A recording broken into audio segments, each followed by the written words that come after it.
Hi, welcome to another video. This is Mr. Chow from EnglishTuition.org. Now in today's video, we are going to talk about how to choose a type of personal recount for essay writing purposes. So I've identified 12 different types. So if you are wondering, or you're running out of ideas as to what type of personal recounts you should write for the examination, then maybe this video will be helpful to you. So watch till the end of the video. Okay, the first type of personal recount that is highly recommended is that students can actually write anecdotes. And what are anecdotes? They are just very short, often humorous or surprising stories that illustrate a point or character trait. Let me further explain. Usually, anecdotes are just short stories that are worth telling, all right? You don't want to choose a story that is not really a highlight of your life, all right? And then you tell that story, okay? Then it might run into the problem of becoming a little bit too boring. So you want to choose stories that are of high value, right? They are really worth retelling to other people. So this is the first type of personal recount that you can consider writing. Now let's move on to the second type. Well, this could be diary or journal entries. Of course, you're writing essays, so therefore personal records of daily events, thoughts, and feelings are very important. You might write about a very personal experience, and the key thing here is to emphasize on the feelings, right? On the emotions that you feel. Now, I find that a lot of students just are not doing a very good job at conveying their feelings through their writing. Right? You have to understand, writing people cannot see you. They cannot see your facial expression. They cannot hear your voice. They can only see your words. So make sure you try to convey those feelings through your personal recounts, and that will make your recount a lot more interesting. Now, let's move on to the third type of personal recount, reflective essays. So these are essays that explore a personal experience or topic, often with a focus on personal growth or learning. Now, for N-levels, O-levels, Sec 4 students, G2, G3, there may be some type of personal recount questions that are personal in nature. So a lot of these questions have something to do with success, what goals, what aspirations that you have, and whether you run into any challenges when you try to pursue those goals, right? You could be writing about your greatest achievement. Okay, so what contributed to that success? So in order to write a meaningful essay, you need to be reflective, all right? Reflect on the experience, reflect on the process, who helped you, what actually helped you to overcome some of the obstacles that were in the way. So these type of essays are very good for personal recounts.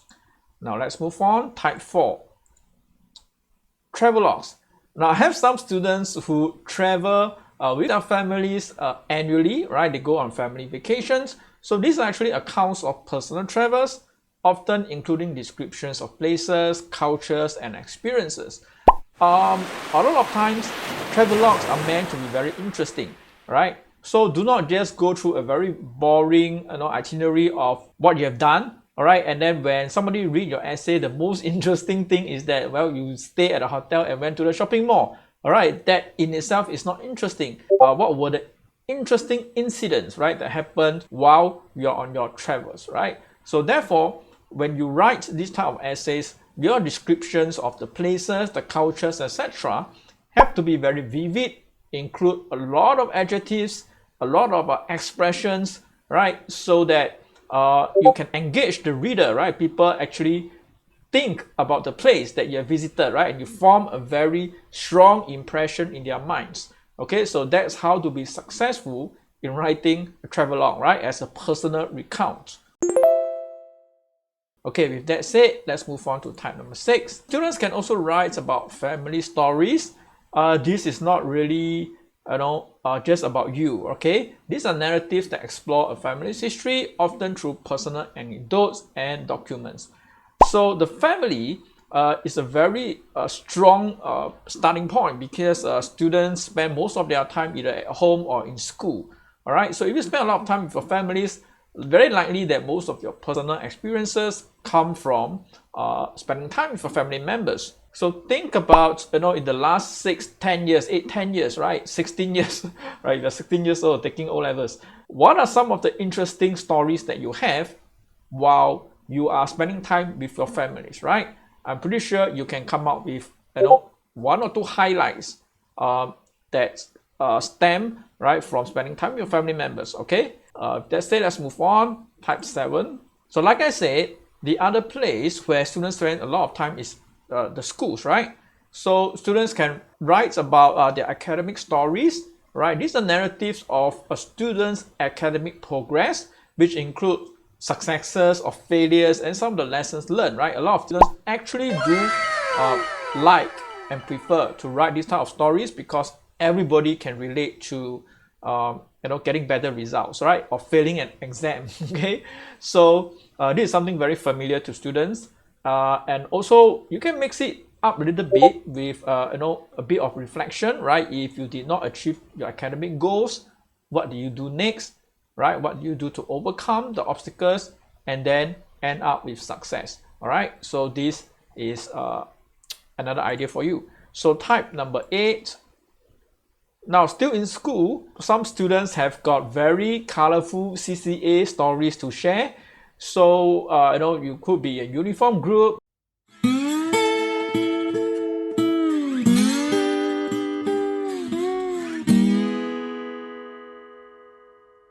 You could be in a competitive sports, right?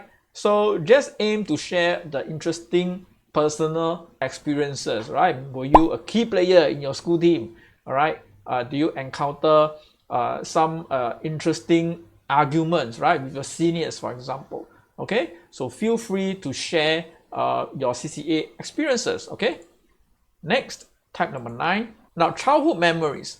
These are nostalgic accounts of your childhood, right? And these can be funny, heartwarming, meaningful, right, or thought-provoking, often revealing important life lessons, right? So if you have a lot of memories while staying with your grandparents, for example, all right, and then you have a lot of interesting memories about the food, about your outings with your grandparents because they took care of you while you were young.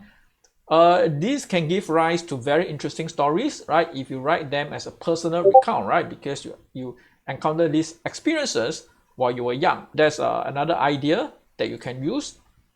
Type number 10, accidental discoveries. Now, anything to do with the word accident or accidental tends to be, tends to contain the element of surprise, right? You want to have certain twists in your story, okay, to make it more interesting. So these are stories of unexpected or accidental findings, and often they can also be humorous, surprising, or even life-changing, often leading to new opportunities or insights, right? For example, you accidentally discovered a new club that you joined, okay, right? You never expected to join that new club in your community center, and that gives rise to a very fruitful and interesting hobby, okay? So that's just one example.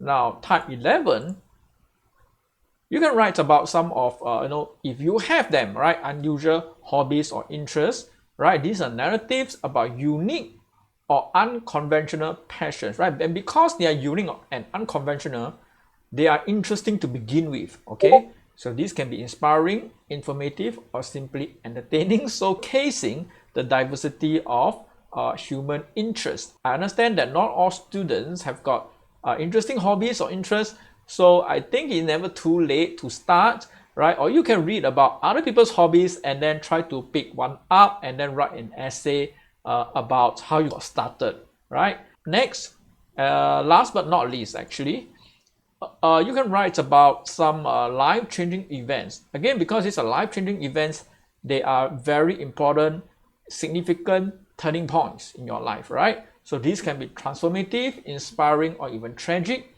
often shaping the course of a person's life. To give you an example, maybe you can write a story about how you met the best, swimming coach in the world, right? And he actually helped you to overcome your fear of waters, right? And that is actually life-changing, okay? Because learning how to swim is a survival skill and it changed your life.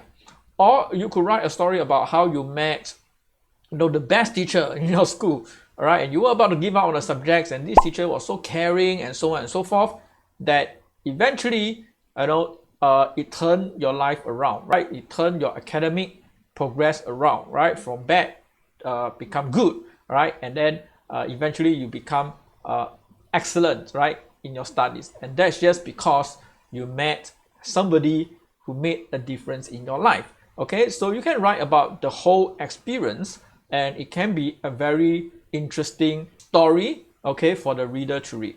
All right, so with that said, we have come to the end of today's video. Okay, if you're interested in signing up for English lessons, you know where to find me, englishttution.org. Do remember to leave a like and a subscribe, because it will really help out the channel a lot. Now, the way I've set this up is that, if you want to get access to more free videos, do visit one of the playlists. I think I have quite a number of videos that I put out in the past. I hope you find them useful, and hopefully you do better in your exams. All right, so thank you for watching, and we'll see you in the next one. Bye bye.